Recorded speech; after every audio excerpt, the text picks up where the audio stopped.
Sakaria pasal 6. Penglihatan ke-8. 4 kereta. Aku melayangkan mataku pula, maka aku melihat, tampak keluar 4 kereta dari antara 2 gunung. Adapun gunung-gunung itu adalah gunung-gunung tembaga. Kereta pertama ditarik oleh kuda merah, kereta kedua oleh kuda hitam, kereta ketiga oleh kuda putih, dan kereta keempat oleh kuda yang berbelang-belang dan berloreng-loreng. Berbicaralah aku kepada malaikat yang berbicara dengan aku itu. Apakah arti semuanya ini, Tuanku? Berbicaralah malaikat itu kepadaku. Semuanya ini keluar ke arah keempat mata angin, sesudah mereka menghadap kepada Tuhan seluruh bumi. Yang ditarik oleh kuda hitam itu keluar ke tanah utara, yang putih itu keluar ke arah barat, yang berbelang-belang itu keluar ke tanah selatan, dan yang merah itu keluar gelisah untuk pergi, hendak menjelajahi bumi. Lalu berkatalah ia, "Pergilah, jelajahilah bumi." Maka mereka menjelajahi bumi. Kemudian berteriaklah ia kepadaku, "Lihat, mereka yang keluar ke tanah utara itu akan menenteramkan rohku di tanah utara." Kerajaan sang tunas di Yerusalem. Datanglah firman Tuhan kepadaku, bunyinya, "Pergilah pada hari ini juga ke rumah Yosia bin Sefanya dan pungutlah persembahan dari pihak orang-orang buangan, yaitu dari Heldai, Tobia, dan Yedaya, semuanya orang-orang yang sudah datang kembali dari Babel. Pungutlah perak dan emas, buatlah mahkota dan kenakanlah itu pada kepala imam besar Yosua bin Yosadak. Katakanlah kepadanya, beginilah firman Tuhan semesta alam, inilah yang bernama Tunas. Ia akan bertunas dari tempatnya dan ia akan mendirikan bait Tuhan. Dialah yang akan mendirikan bait Tuhan, dan dialah yang akan mendapat keagungan dan akan duduk memerintah di atas tahtanya. Di sebelah kanannya akan ada seorang imam dan permufakatan tentang damai akan ada di antara mereka berdua. Dan mahkota itu akan tetap tinggal dalam bait Tuhan sebagai tanda peringatan akan Heldai, Tobia, Yedaya, dan akan Yosia bin Sefanya. Orang-orang dari jauh akan datang untuk turut membangun bait Tuhan. Maka kamu akan mengetahui bahwa Tuhan semesta alam yang mengutus aku kepadamu. Dan hal ini akan terjadi apabila kamu dengan baik-baik mendengarkan suara Tuhan Allahmu. Sakaria pasal 7. Ibadah puasa yang baik. Pada tahun yang keempat zaman Raja Darius, datanglah firman Tuhan kepada Sakaria pada tanggal 4 bulan ke-9, yakni bulan Kisleu. Adapun penduduk Betel telah mengutus Sareser dan Regem Melek serta orang-orangnya untuk melunakkan hati Tuhan, untuk menanyakan kepada para imam dari rumah Tuhan semesta alam dan kepada nabi demikian, haruskah kami sekalian menangis dan berpantang dalam bulan yang kelima seperti yang telah kami lakukan bertahun-tahun lamanya? Maka datanglah firman Tuhan semesta alam kepadaku, bunyinya, katakanlah kepada seluruh rakyat negeri dan kepada para imam demikian, ketika kamu berpuasa dan meratap dalam bulan yang kelima dan yang ketujuh selama 70 tahun ini, adakah kamu sungguh-sungguh berpuasa untuk aku? Dan ketika kamu makan dan ketika kamu minum, bukankah kamu makan dan minum untuk dirimu sendiri? Bukankah ini firman yang telah disampaikan Tuhan dengan perantaran para nabi yang dahulu, ketika Yerusalem dengan kota-kota yang di sekelilingnya masih didiami orang dan masih sentosa di tanah Negeb dan daerah bukit masih didiami? Firman Tuhan datang kepada Sakaria, bunyinya, beginilah firman Tuhan semesta alam, laksanakanlah hukum yang benar dan tunjukkanlah kesetiaan dan kasih sayang kepada masing-masing. Janganlah menindas janda dan anak yatim, orang asing dan orang miskin, dan janganlah merancang kejahatan dalam hatimu terhadap masing-masing. Tetapi mereka tidak mau menghiraukan. Dilintangkannya bahunya untuk melawan dan ditulikannya telinganya supaya jangan mendengar. Mereka membuat hati mereka keras seperti batu amril, supaya jangan mendengar pengajaran dan firman yang disampaikan Tuhan semesta alam melalui Roh-Nya dengan perantaraan para nabi yang dahulu. Oleh sebab itu datang murka yang hebat daripada Tuhan. Seperti mereka tidak mendengarkan pada waktu dipanggil, demikianlah aku tidak mendengarkan pada waktu mereka memanggil firman Tuhan semesta alam. Sebab itu aku meniupkan mereka seperti angin badai ke antara segala bangsa yang tidak dikenal mereka. Dan sesudahnya tanah itu menjadi sunyi sepi, sehingga tidak ada yang lalu lalang di sana. Demikianlah mereka membuat negeri yang indah itu menjadi tempat yang sunyi sepi. Sakaria pasal 8. Keselamatan bagi Israel. Datanglah firman Tuhan semesta alam, bunyinya, beginilah firman Tuhan semesta alam. Aku berusaha untuk Sion dengan kegiatan yang besar dan dengan kehangatan amarah yang besar. Beginilah firman Tuhan, aku akan kembali ke Sion dan akan diam di tengah-tengah Yerusalem. Yerusalem akan disebut kota setia, dan gunung Tuhan semesta alam akan disebut gunung kudus. Beginilah firman Tuhan semesta alam, akan ada lagi kakek-kakek dan nenek-nenek duduk di jalan-jalan Yerusalem, masing-masing memegang tongkat karena lanjut usianya. Dan jalan-jalan kota itu akan penuh dengan anak laki-laki dan anak perempuan yang bermain-main di situ. Beginilah firman Tuhan semesta alam, kalau pada waktu itu sisa-sisa bangsa ini menganggap hal itu ajaib, apakah aku akan menganggapnya ajaib? Demikianlah firman Tuhan semesta alam. Beginilah firman Tuhan semesta alam, sesungguhnya aku menyelamatkan umatku dari tempat terbitnya matahari sampai kepada tempat terbenamnya, dan aku akan membawa mereka pulang supaya mereka diam di tengah-tengah Yerusalem. Maka mereka akan menjadi umatku dan aku akan menjadi Allah mereka dalam kesetiaan dan kebenaran.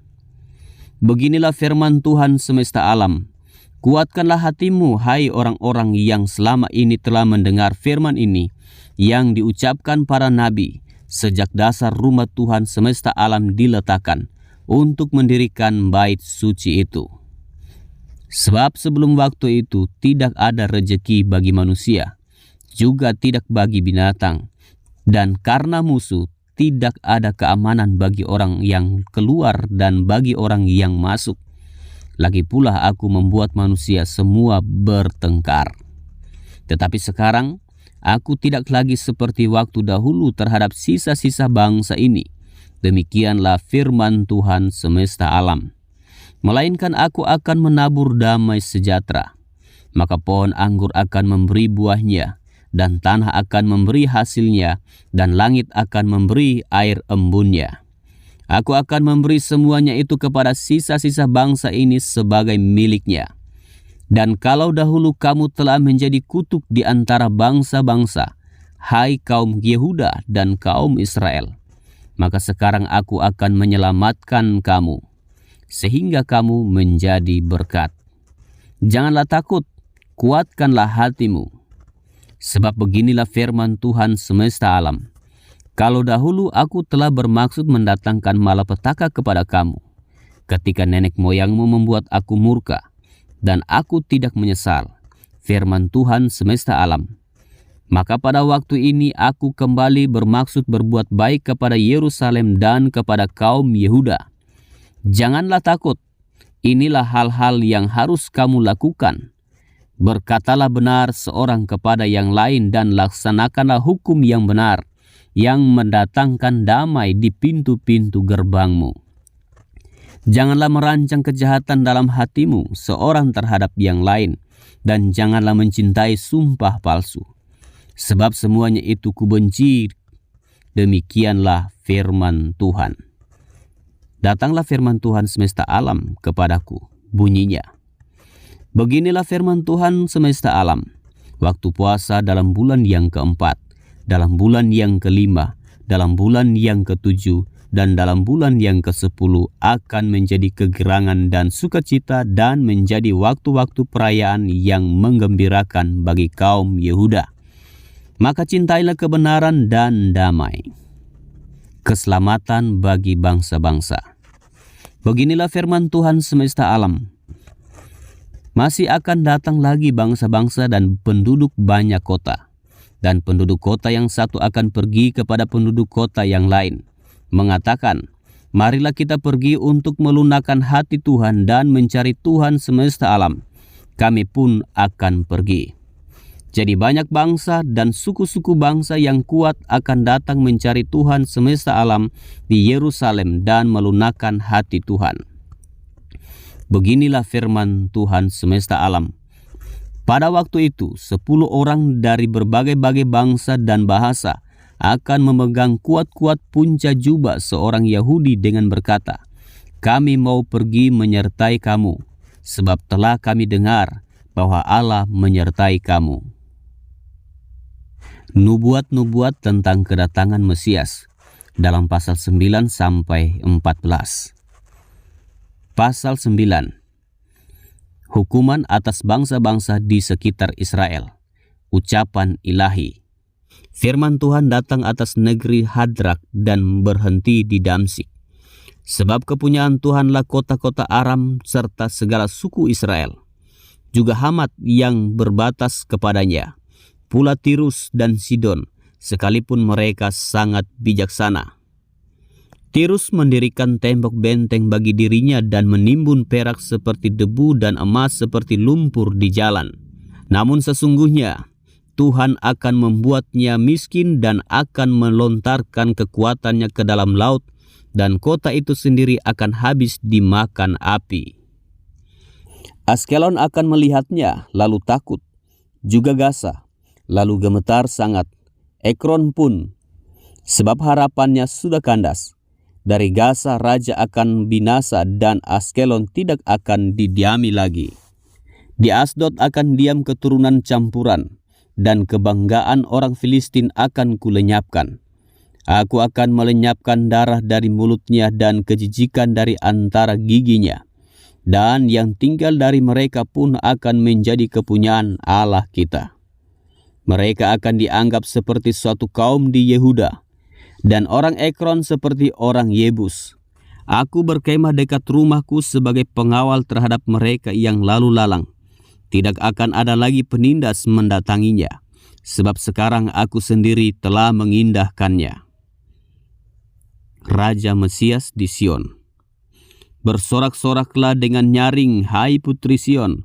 Bersorak-sorailah, hai putri Yerusalem. Lihat, rajamu datang kepadamu. Ia adil dan jaya. Ia lemah lembut dan mengendarai seekor keledai beban yang mudah. Ia akan melenyapkan kereta-kereta dari Efraim dan kuda-kuda dari Yerusalem. Busur perang akan dilenyapkan. Dan ia akan memberitakan damai kepada bangsa-bangsa. Wilayah kekuasaannya akan terbentang dari laut sampai ke laut, dan dari sungai Efrat sampai ke ujung-ujung bumi. Israel dipulihkan kembali. Mengenai engkau, oleh karena darah perjanjianku dengan engkau, aku akan melepaskan orang-orang tahananmu dari lubang yang tidak berair. Kembalilah ke kota bentengmu, hai orang tahanan yang penuh harapan. Pada hari ini juga aku memberitahukan, aku akan memberi ganti kepadamu 2 kali lipat. Sebab aku melentur Yehuda bagiku, busurku isi dengan Efraim. Dan aku mengayunkan anak-anakmu, hai Sion, terhadap anak-anakmu, hai Yunani. Dan aku akan memakai engkau seperti pedang seorang pahlawan.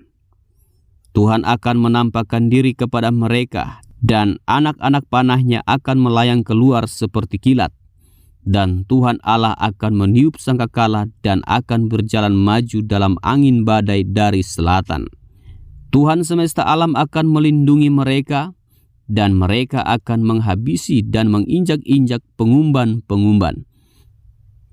Mereka akan minum darah seperti minum anggur dan menjadi penuh seperti bokor penyiraman, seperti penjuru-penjuru mezbah.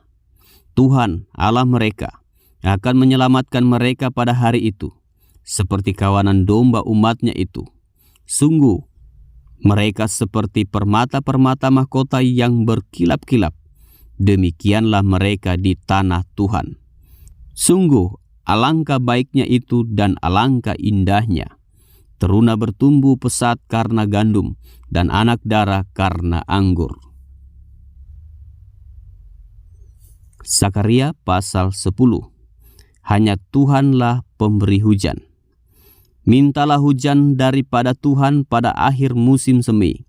Tuhanlah yang membuat awan-awan pembawa hujan deras, dan hujan lebat akan diberikannya kepada mereka, dan tumbuh-tumbuhan di padang kepada setiap orang. Sebab apa yang dikatakan oleh terafim adalah jahat, dan yang dilihat oleh juru-juru tenung adalah dusta, dan mimpi-mimpi yang disebutkan mereka adalah hampa, serta hiburan yang diberikan mereka adalah kesia-siaan. Oleh sebab itu, bangsa itu berkeliaran seperti kawanan domba dan menderita sengsara sebab tidak ada gembala. Pembebasan Israel dari kuasa-kuasa asing. Terhadap para gembala akan bangkit murkaku, dan terhadap kepala-kepala kawanan kambing aku akan mengadakan pembalasan. Sebab Tuhan semesta alam memperhatikan kawanan ternaknya, yakni kaum Yehuda, dan membuat mereka sebagai kuda keagungannya dalam pertempuran. Daripada mereka akan muncul batu penjuru, daripada mereka akan muncul patok kemah, daripada mereka akan muncul busur perang, daripada mereka akan keluar semua penguasa bersama-sama. Maka mereka akan seperti pahlawan yang menginjak-injak musuh, seakan-akan itu lumpur di jalan. Mereka akan berperang, sebab Tuhan menyertai mereka, dan mereka akan membuat malu orang-orang yang mengendarai kuda. Aku akan membuat kuat kaum Yehuda, dan aku menyelamatkan keturunan Yusuf. Aku akan membawa mereka kembali, sebab aku menyayangi mereka. Dan keadaan mereka seakan-akan tidak pernah ditolak oleh aku, sebab akulah Tuhan, Allah mereka, dan aku akan menjawab mereka. Efraim akan seperti seorang pahlawan, hati mereka akan bersukacita seperti oleh anggur. Anak-anak mereka akan melihatnya, lalu bersukacita, dan hati mereka bersorak-sorak karena Tuhan. Aku akan bersiul memanggil mereka, dan aku akan mengumpulkan mereka, sebab aku sudah membebaskan mereka, dan jumlah mereka menjadi banyak seperti dahulu. Sekalipun aku telah menyerahkan mereka ke antara bangsa-bangsa, tetapi di tempat-tempat yang jauh mereka akan ingat kepadaku. Mereka akan hidup bersama-sama anak-anak mereka, dan mereka akan kembali. Aku akan membawa mereka kembali dari tanah Mesir, dan dari Asyur aku akan mengumpulkan mereka. Aku akan membawa mereka masuk ke tanah Gilead dan ke Libanon, sehingga tidak ada tempat lagi bagi mereka. Mereka akan menyeberangi laut Mesir, dan ia akan memukul gelombang di laut, sehingga segala tempat yang dalam di sungai Nil menjadi kering. Kebanggaan Asyur akan diturunkan, dan tongkat kerajaan Mesir akan lewat. Aku akan menguatkan mereka, dan mereka akan bermegah di dalam nama Tuhan.